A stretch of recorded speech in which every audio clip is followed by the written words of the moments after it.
I felt a cold shooting sensation. I flogged, trying to get my bearings straight. I didn't feel like I was awake. Everything felt too real for me to be sleeping. I looked at my hands, trying to figure out if I was sleepwalking or dreaming. It looked like a weird simulation that fell between two worlds. It was dark.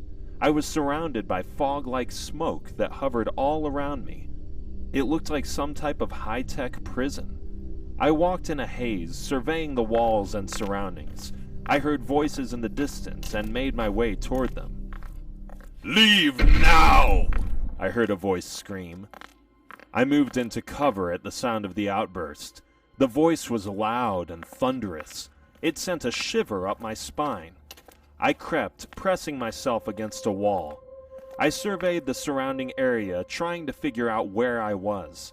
I crept low and made my way toward the voice, hoping to find a loud barking dog with no bite. My heart was in my throat.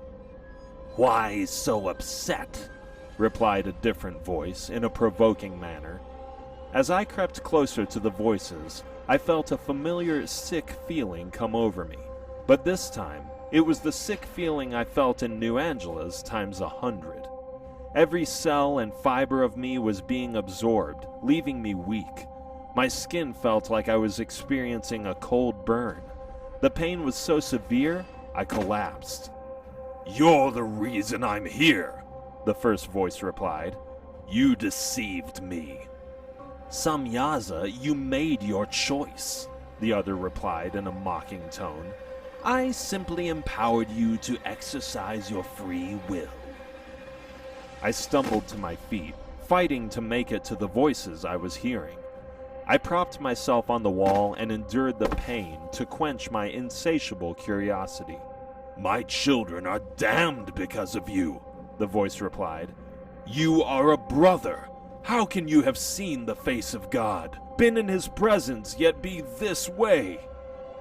A short silence ensued before a loud bang emanated from the cell. "He made me this way," said the voice, barely speaking over a whisper, showing audible emotion for the first time.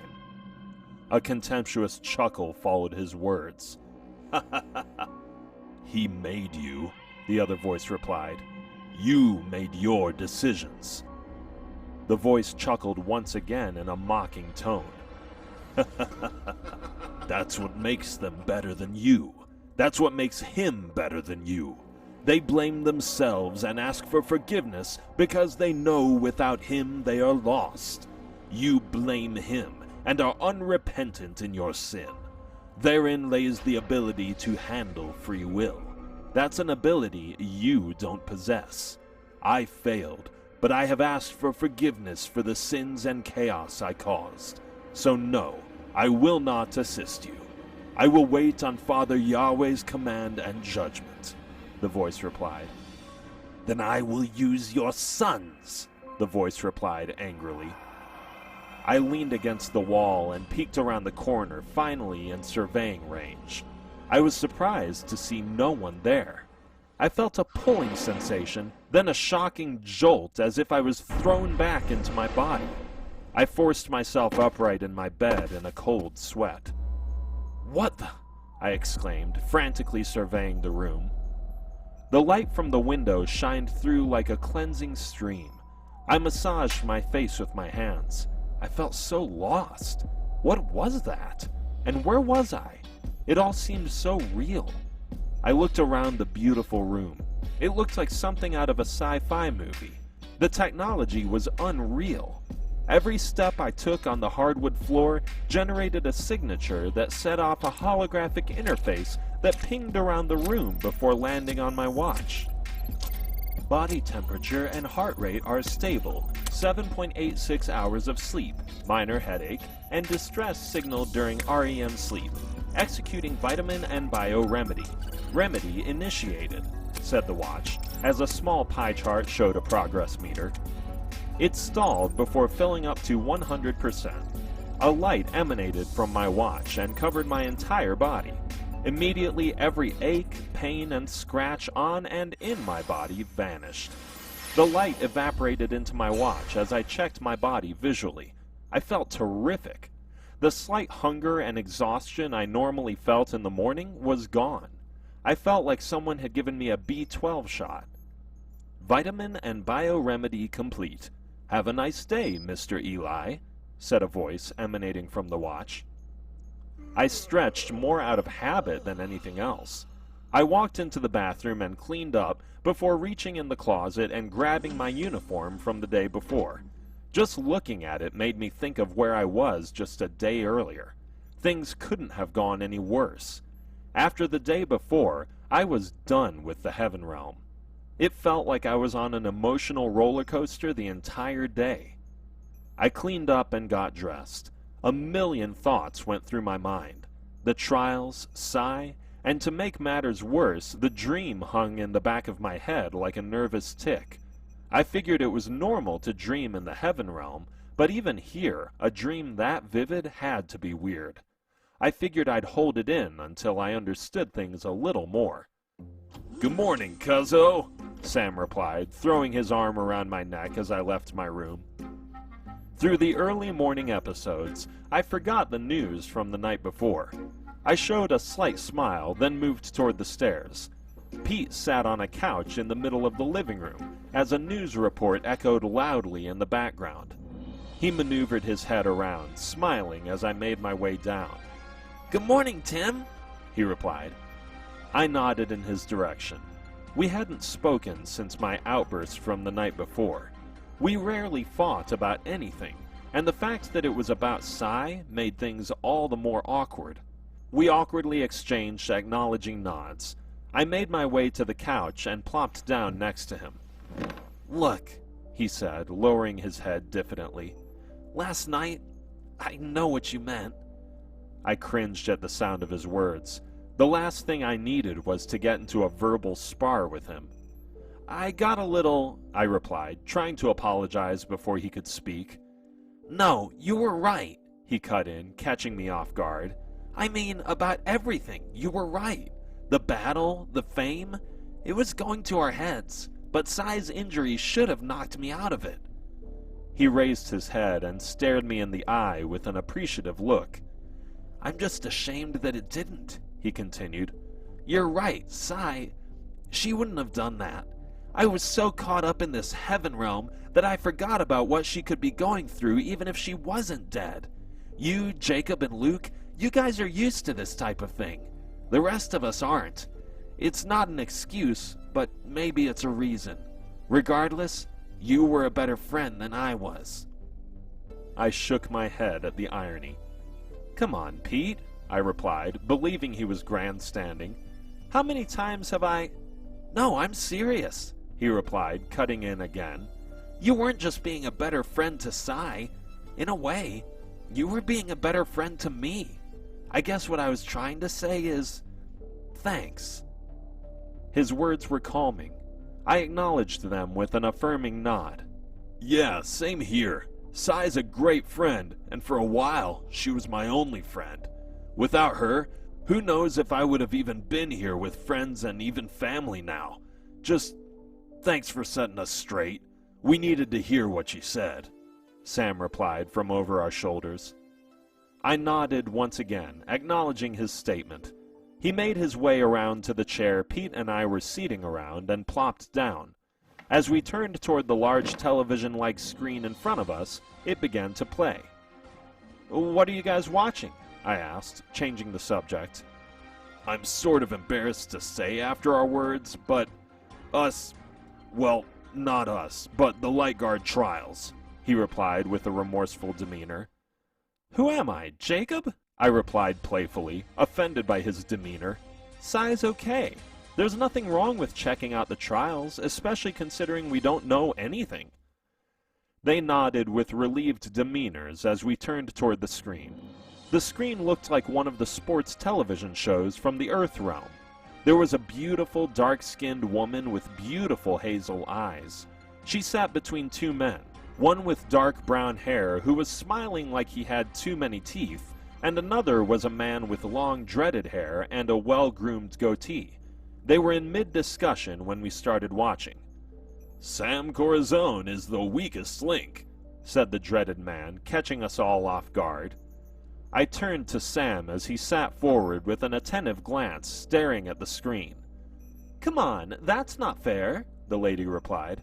"Timothy Eli allowed him to be hit. We don't know what he can do. It's a wild card." The man shot a cynical glare. "They have countless tapes of his sparring. He is below average with weapons and slightly above average in physical combat. His mastering of the Or-Yad fighting style is nowhere near either of his cousins. SOC or not, if he wasn't in this group, he wouldn't make one," the man said, carving Sam to pieces. "He'll be lucky if he gets past the lower council, but if he does, the ABA squad should target him right away." The lady shook her head, begrudgingly agreeing. "He did show some promise in the Hannock simulation," the man interceded, "but it was remedial at best. The expectations for him are so low that anything he does that shows even the most basic ability gets blown out of proportion because of his association with the Legion. But anybody who thinks that this kid isn't getting a free ride is kidding themselves. SOCs can pound their chest about this kid until they're blue in the face, but if I was them, I would back a stronger horse." Their words infuriated me. I wanted to reach through the screen and drag the guy out with my bare hands. I didn't even want to look at Sam. After all he had been through, to wake up and hear such words on the day of the Light Guard trials had to be crushing. "Honestly, I hoped he may have squeezed through to the qualifier, but with Hikari out, it slims things out even more. The ABA Legion can now use one of their stronger fighters to get an early edge by challenging Corazon directly. You would have to think that will be their strategy," the woman added. "Exactly. I would be flabbergasted if the ABA Legions doesn't take advantage of this opportunity and challenge Corazon. You know, on the slim chance that he actually makes it past the council," the brown-haired man concurred. I looked at Sam, who stared, visibly affected by their words. He stared at the screen with a fake smile that cut through me like a knife. "Pete, turn it off," I replied angrily. Pete shuffled for the controls, then pressed the off button. Sam stared sideways at me, trying to understand my actions. The worry and hurt was written all over his face, even though he tried to hide behind a confident smile. "It's okay," he replied, putting on a facade. "I'm fine. It's not like I'm not used to being talked about. Besides, they're right." "They're not right," I fired angrily. "We've seen you in action, and you're a lot better than you were at the Battle of New Angeles, and that's just from practicing with us yesterday. With that, and the experience you gained in the simulation, trust me, if they're dumb enough to underestimate you, that's an easy win for us." He nodded, still noticeably unconfident. As he was beginning his reply, the television hummed. Jade appeared on the screen, catching our attention. "It's time, you guys. Our departing transport leaves in 5 minutes," he replied with an awkward wave. "Your sponsored gear bags should be in your incoming inventory drop-off next to the entrance to your room. In there, you'll find your trial uniform and robe. Get dressed and meet us at the transport." "Uniform? We have our uniform," Sam replied, pulling his collar up in an exhibition. Pete hopped up and trotted toward the direction Jade had instructed us to go. "Yes, well, like I told you guys before, here it's about tradition.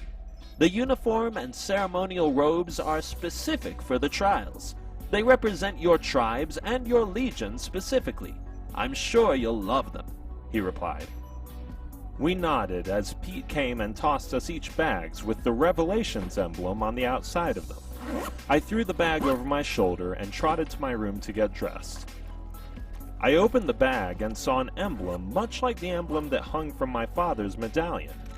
It was surrounded by equipment that looked important, but I was fixated on the medallion. I reached in and grabbed it, starting a chain reaction of light that started from my hand and traveled throughout my entire body. I could feel my face and body being soothed and changed by the light. Not only my body, but the clothing I was wearing changed as well.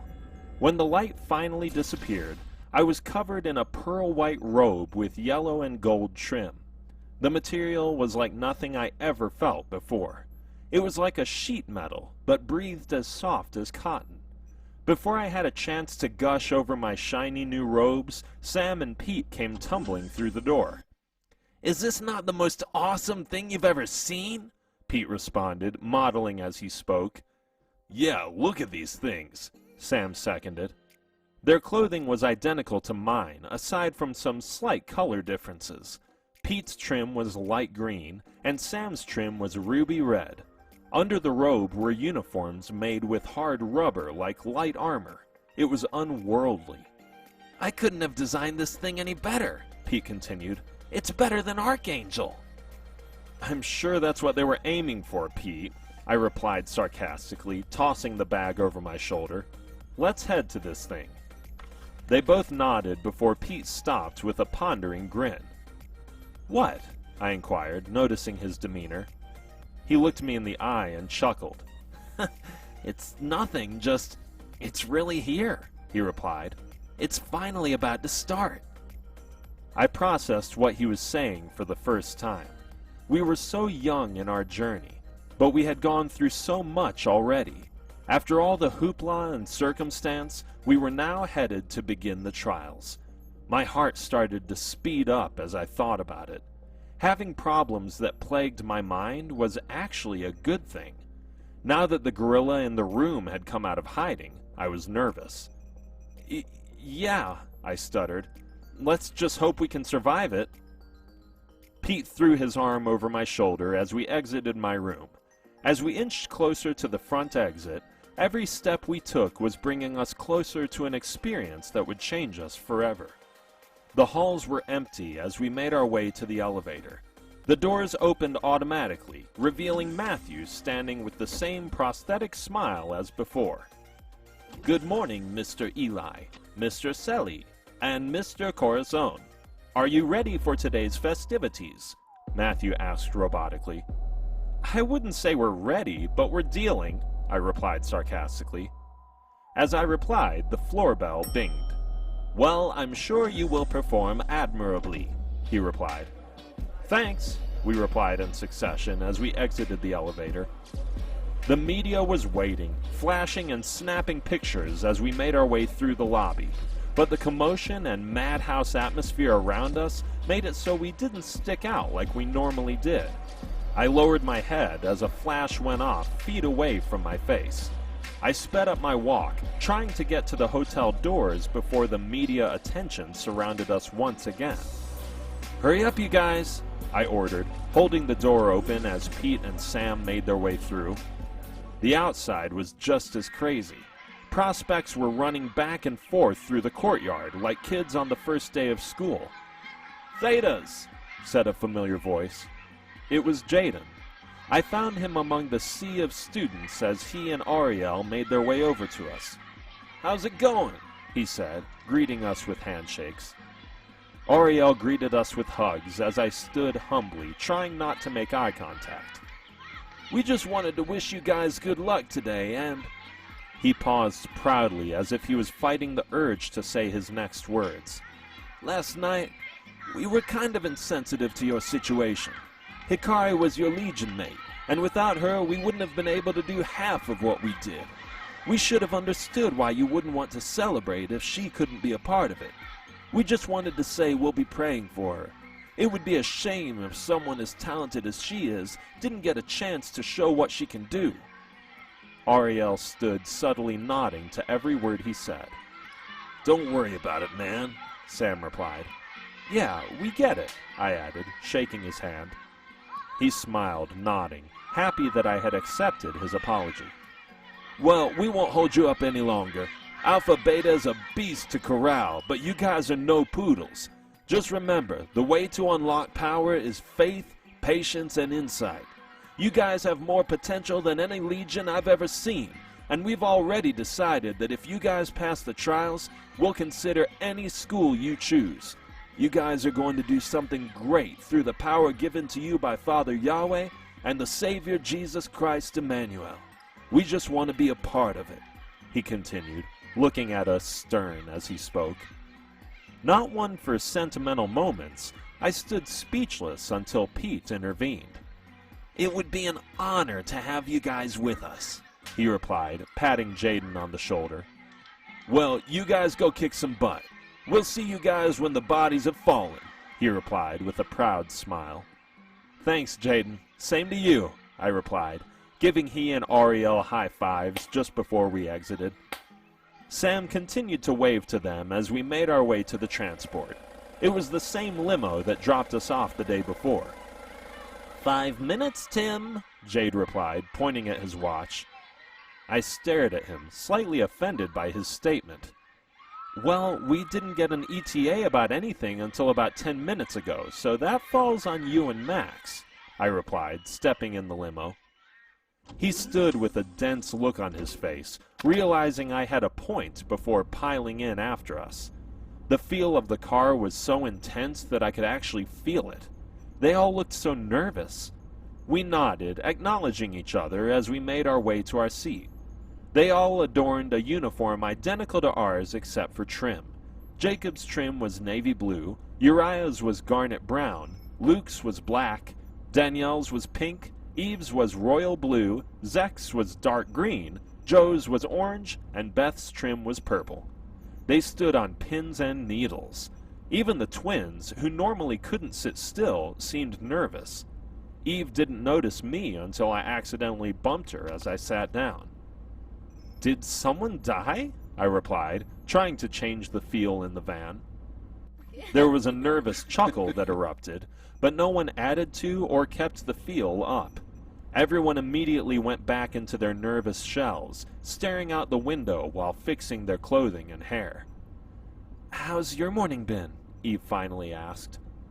"Well, my best friend's still laid up, my mother and father are still gone, I don't know when I'll see them again, and the topper, I got to wake up to a good old-fashioned bashing by the media," I replied sarcastically. "So I'd say it's been a little over par." She smiled, nodding. "You okay?" I asked, finally becoming concerned by her lack of emotion. She forced a smile that acted as a shield before replying. "Just nervous. We've been saying for over a month that this is the best of the best. We're facing the best of the best of, well, the best," she replied, nervously chuckling. "Like you said, we're just friends from Angel Haven. I guess the odds are kind of scary." I gave an understanding nod before surveying the entire vehicle. They all seemed to embody her words with every glance or nervous tap. I thought I was nervous, but these guys looked utterly terrified. "Pay attention," Max ordered. He raised his hand, forcing our heads to the front of the transport.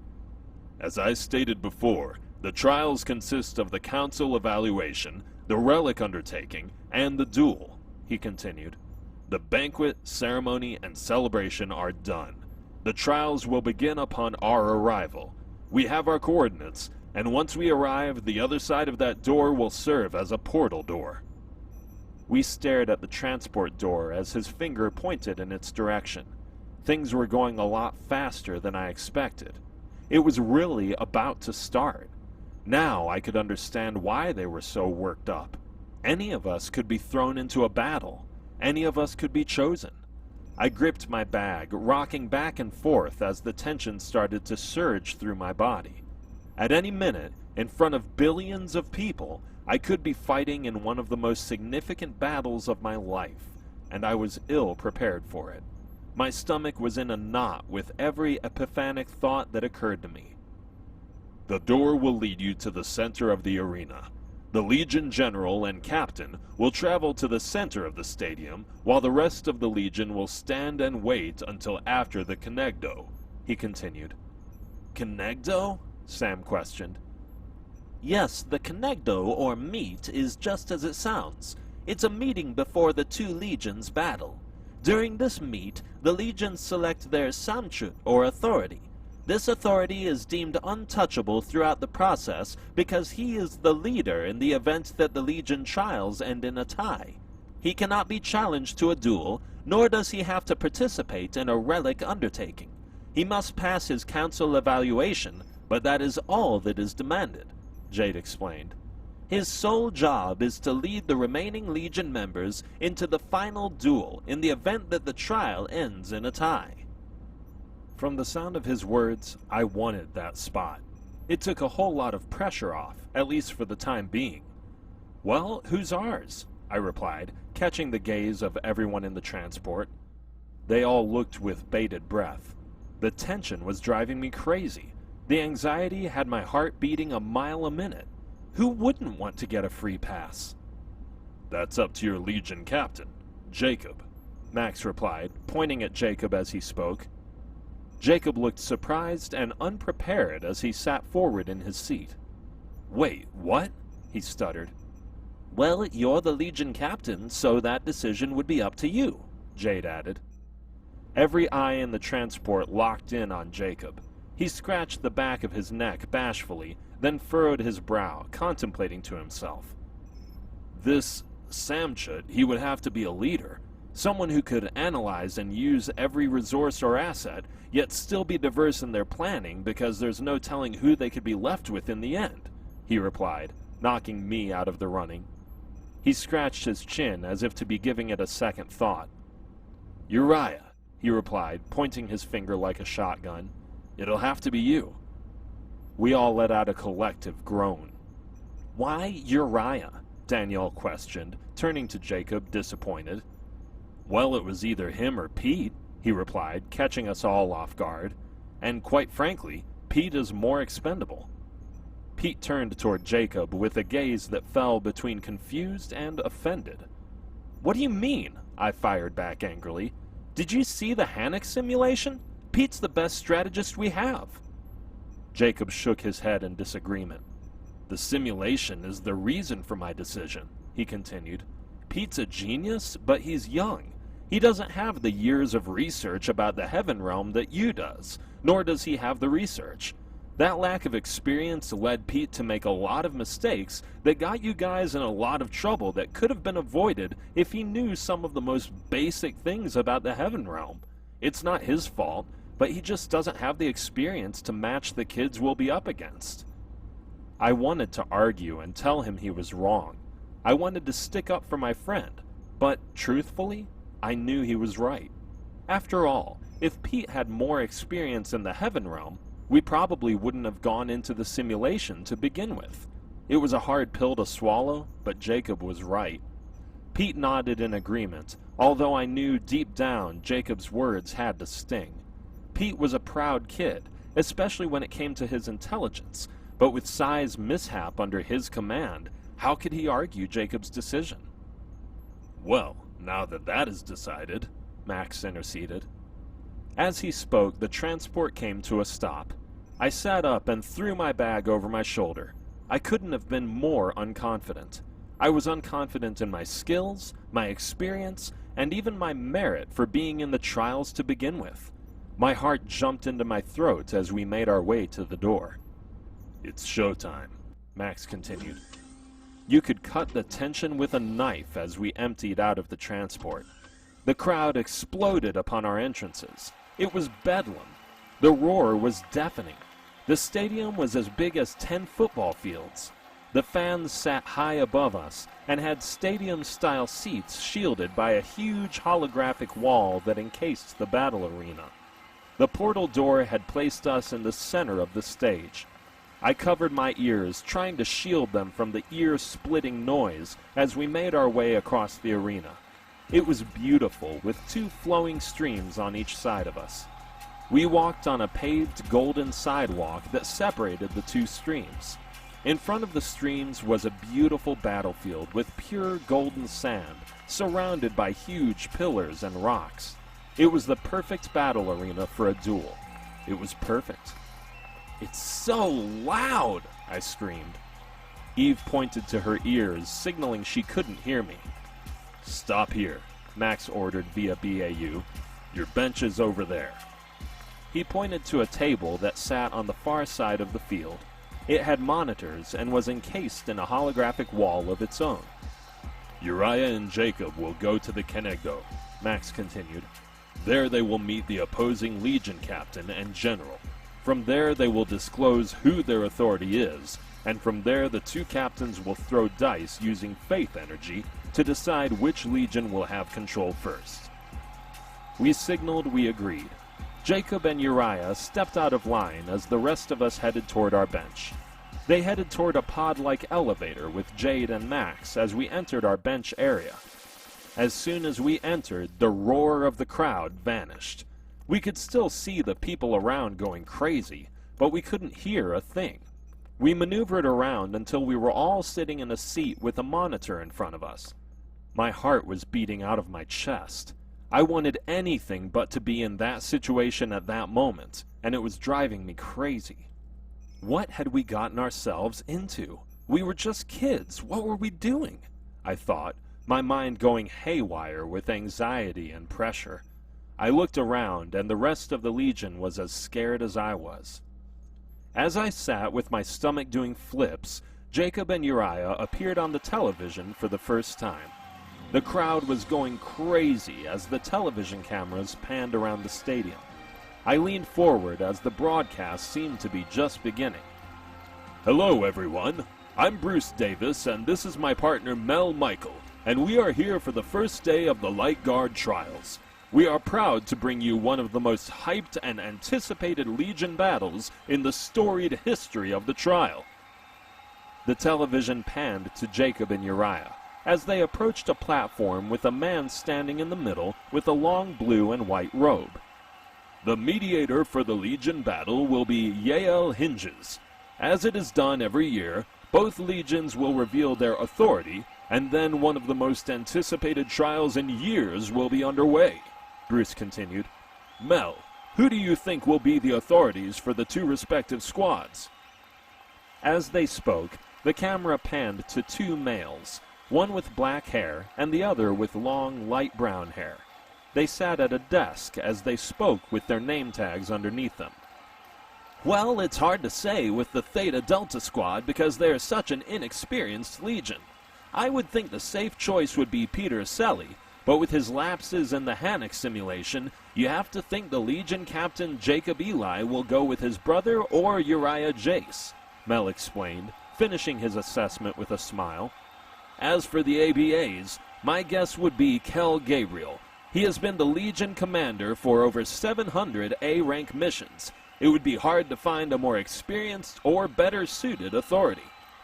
700? Did he just say 700 A-rank missions? Eve uttered in disbelief. "Amazing. As we said in the pre-show, you won't find harder opposition than the ABA squad," Bruce replied, as a graphic appeared on the screen outlining their stats.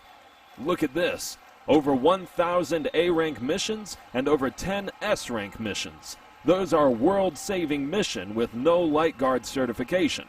I know to a lot of Earthborn citizens that doesn't register, especially to those of you who have just arrived, but that is staggering." "Yes, it is, Bruce. And if you combine that with a whopping 100 completion percentage, I mean, they have never failed a mission. Not one. That is rare among certified Light Guardsmen. So think about that stat for a minute," said the man, pausing for effect. It's just amazing, Bruce. The Theta Delta squad is really looking at an uphill battle, even with all their potential and illustrious pedigree. I would be surprised if the series doesn't end 4-0. The ABA squad is just too talented and experienced. Their words were like puncture needles being stabbed in my spine with every fact that was disclosed. "Tell us how you really feel," I added under my breath. Pete turned to me, acknowledging my word with a nod and nervous chuckle. "Man, this could get embarrassing," he replied, shaking his head. As he spoke, Jacob and Uriah stood in front of two towering figures that looked to be in their mid-teens. Jacob and Uriah were not small guys by any stretch of the imagination, but even with the age difference between them, the general and captain of the ABA squad stood toe-to-toe with them. It was so intimidating. I began strumming my fingers on the table as anxiety began to take control of me. "Hello, gentlemen," said the mediator, as a graphic appeared with his name on it. Jacob and Uriah exchanged handshakes with the two boys as their names appeared on the screen alongside Jacob's and Uriah's. The captain, or taller one's name, was Herschel Champion.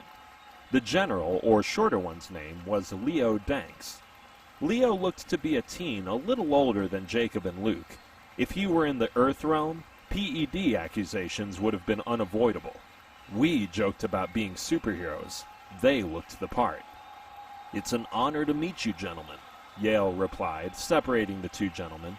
"Welcome to the battle. This is how it's going to go. Your handlers should have shown you guys the ropes, so I'm going to be quick with this. Pay attention. If you have any questions, let me know. Otherwise, I'm going to keep going. Is that clear?" They all gave acknowledging nods as he continued. "Okay, who are the Sams?"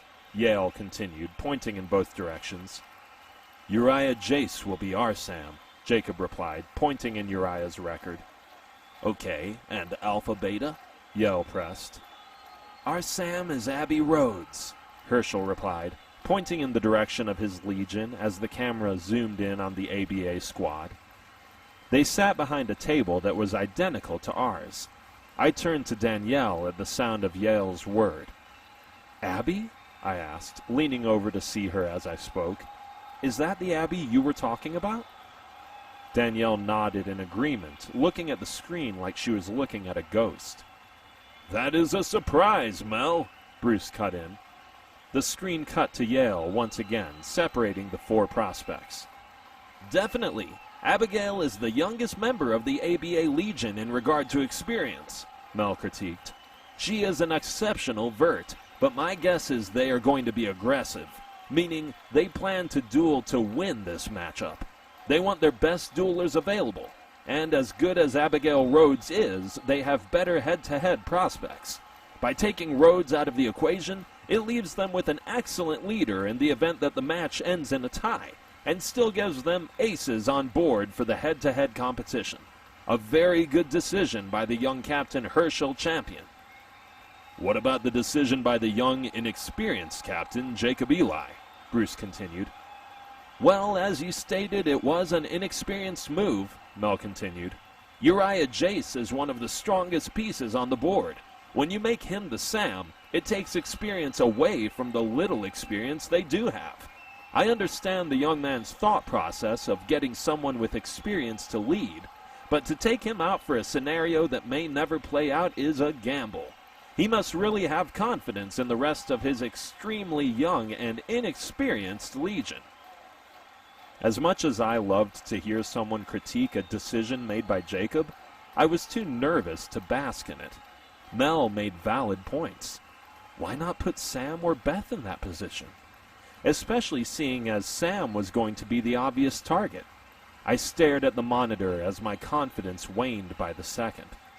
"Champion, Eli," Yale instructed, pointing, signaling for the two of them to step forward. "I will throw the dice. These dice are coated with anti-anointment metal. Once the dice are thrown into the energy area, the two of you must will the dice to one side or the other. The object is to get the dice to fall into your basket. This is a battle of faith energy. This will decide which side will go first and have the opportunity to gain early control of the battle. Is that clear?" Both Jacob and Herschel nodded, signaling they agreed as Yale held two large dice in his hand. Jacob and Herschel stood behind him on two separate platforms. In front of them was a smooth area that looked like an air hockey table, with a goal that lay in front of Jacob and one that lay in front of Herschel. "Once I drop the dice, you must use pure spiritual and faith energy to move the dice to one side or the other," Yale replied, holding the dice over the smooth area, ready to drop them. "Are you ready?" Herschel took a deep breath and stared at the dice like he was trying to knock them out of Yale's hand. Jacob stood emotionless, with his arms crossed. "Are you ready, son?" Yale asked, making sure. Jacob gave a nod, staring forward without as much as a lean. Was he taking this serious? Was he even going to try? I thought, unable to comprehend his demeanor. "Okay," Yale replied with a shrug. He dropped the dice, and Jacob still didn't move. Herschel strained as the dice began to flip toward his goal. The screen cut to the ABA Legion members who were jumping up and down, cheering him on. We all stood looking at each other flabbergasted, as Jacob just stood with a melancholy-like demeanor as the dice inched closer and closer to the goal. "What do you make of this?" Bruce asked. "I really don't know. I'm guessing he is conceding control. I don't understand the strategy behind it, but it's the only thing I can assume from his actions," Mel replied with a mocking chuckle. Herschel was now nearly lying flat on his belly as the stress and fatigue began to show on his face. "What is Jacob doing?" Danielle added angrily. "If they win control, they're going after Sam. No offense, but Sam isn't ready. If we gain control, we have a better chance of getting Sam more practice." She was right. What was he doing? Herschel was going off pure will at this point. Sweat was pouring down his face as he continued to fight. The dice continued to flip until it was literally hanging inches away from the goal before Jacob finally moved. And if I wasn't there, I wouldn't have believed what I saw next. The dice slammed into the wall of the goal like it had been shot out of a cannon. I stared at the monitor, unable to fathom the power I had just witnessed. "Are you serious?" Bruce exclaimed as the crowd erupted in cheers. "Whoa!" Mel added with a flabbergasted chuckle. "Winner," Yale continued, pointing at Jacob. Everyone in our room jumped for joy as I stood speechless, trying to understand what I saw. It took everything Herschel had to scoot the dice an inch, but with a flick of Jacob's wrist, the dice flew like it was attracted by a magnet to our goal. How? Yale smiled as he and Jacob shook hands, before they turned to shake hands with Leo Danks and Herschel, who was still on one knee, fatigued. He shook his head, as flabbergasted as I was, before returning Uriah and Jacob's handshake reluctantly. They looked pissed and embarrassed as they headed back toward their sidelines, looking Jacob up and down like he was a freak until they disappeared. "We expected extraordinary in this Legion battle, but no one expected it this soon," Bruce gushed. "No one, Bruce. This was one of the most amazing things I have ever seen. I don't know how or for what reason, but somehow he and his brother seem to be immune to anti-anointment metal. It's like nothing I've ever seen," Mel added. As Jacob and Uriah made their way to our bench, I digested what he said. Was he right? Did Jacob know he could do that because of what I had done in the simulation? I was at a loss for words as a reporter approached Jacob in mid-route. "Jacob," said the reporter, calling him over to her. "How are you? I am Warren Revis with new QT-878. Jacob, that was an amazing display of faith energy. How were you able to do it?" Jacob shook his head and shrugged his shoulders. "I just put faith in Father Yahweh and the Savior, and they empowered me," Jacob replied, walking away as he finished his reply. "Well, there you have it," Bruce broke in. "Of course, we are all empowered by Father Yahweh and the Savior Jesus Christ Emmanuel, but that was a little more faith than average." "You think?" Mel replied with a chuckle. The crowd was loud and amped after the show Jacob had just put on. "We'll be back with the choosing after this." "Wow," said Bruce as the screen went black. I shook my head as everyone ran to Jacob as he entered his area. "You're awesome!" Zach let out, hugging him. "Yeah, teach me how to do that!" Joe seconded. Luke and Jacob high-fived as I stood unable to react. I wasn't jealous or angry. I was just proud. We were so nervous and scared. I looked around the room at the hope and pride that had now been instilled in our crew. I thought back to my actions from the night before and Eve's words, and it hit me. Jacob was a true leader. Everything he did, from waiting to react to his response to the reporter, it was all for us. He waited so that we could understand how hard things were supposed to be. He responded the way he did to let us know we had all we needed to do the impossible: Jesus and Father Yahweh. He handled the situation with genius that was beyond his years, and I felt nothing but pride. For once in my life, I was starting to understand how amazing my brother was.